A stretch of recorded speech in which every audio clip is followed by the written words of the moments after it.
The Long, Strange Journey. On a warm summer evening in August 2025, nearly 180,000 people gathered at San Francisco's Golden Gate Park.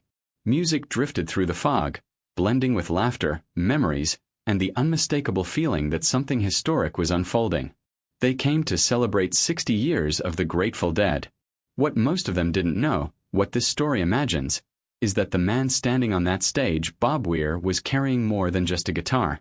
He was carrying the weight of 6 decades of music, brotherhood, and an unshakable belief that the show must go on. Those 3 nights weren't just concerts. They were imagined as acts of resilience, moments where music once again proved it could outlast fear, time, and uncertainty. To understand why those nights mattered, you have to go back to where it all began.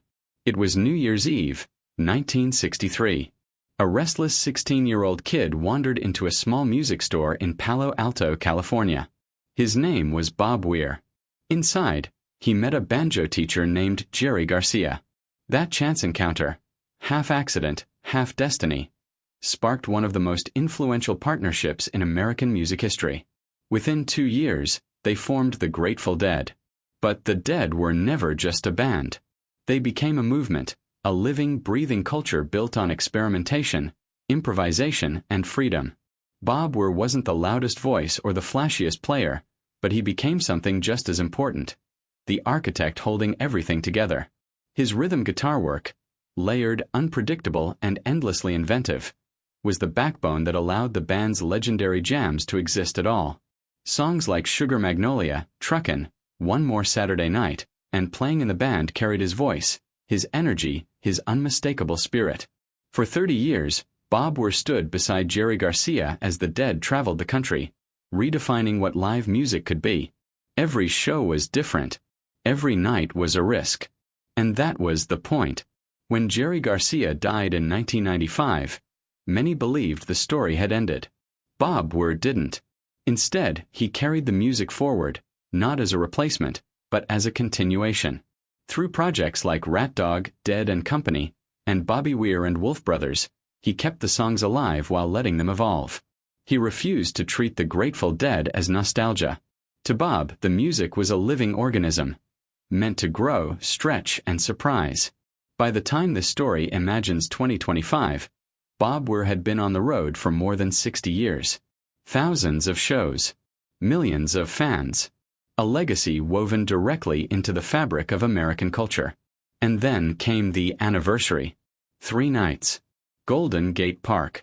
San Francisco, the city where the Dead first found their footing in the Haight-Ashbury neighborhood back in 1965.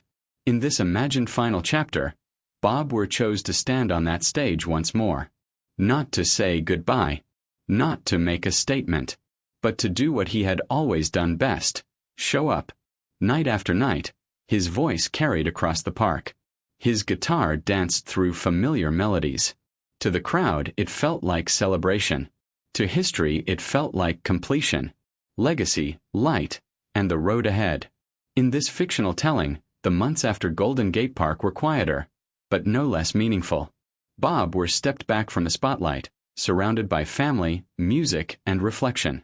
The road he'd traveled for 6 decades finally slowed, not in defeat, but in peace. When the imagined news of his passing arrives, it doesn't land like an ending.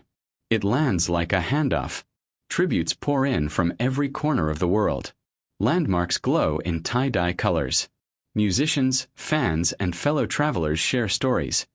Not of awards or chart positions, but of moments. A song that changed their life. A concert that felt like church. A community that made them feel less alone. Because that was Bob Weir's true achievement. He helped create a culture where music wasn't owned, it was shared. The Grateful Dead famously allowed fans to record shows, trade tapes, and preserve performances. That decision alone reshaped how artists connect with audiences. Today, nearly 18,000 live recordings exist in archives. Each one different, each one a snapshot of a moment that will never happen again. Bob Weir believed music was about connection. The silent communication between musicians, the energy exchanged between stage and crowd, the way a song could turn strangers into family. Even late in his career, he never stopped exploring. Forming Wolf Brothers in his 70s. performing with symphony orchestras, proving that psychedelic folk songs born in the 1960s could stand shoulder to shoulder with classical compositions. He once spoke about wanting a 300-year legacy, not for himself, but for the songs. And based on how deeply those songs have embedded themselves into culture, that dream doesn't sound unrealistic at all. The lessons from this imagined final chapter are simple, but profound. First, art is about showing up. Not when it's easy, when it's hard. Second, legacy isn't about how you leave. It's about how you live, day after day, choice after choice. Third, there's no single way to be resilient. For Bob, it meant continuing to create. For others, it may mean resting, healing, or stepping back. What matters is staying true to yourself. And finally, connection is everything. Music is just sound without people. Bob Weir understood that better than almost anyone. In this fictional tribute, the final scene isn't silence. It's a song playing somewhere. A young guitarist discovering a strange rhythm pattern and wondering how it works. A parent introducing their child to Sugar Magnolia. A deadhead sharing a live recording with a friend and saying, "You've got to hear this version."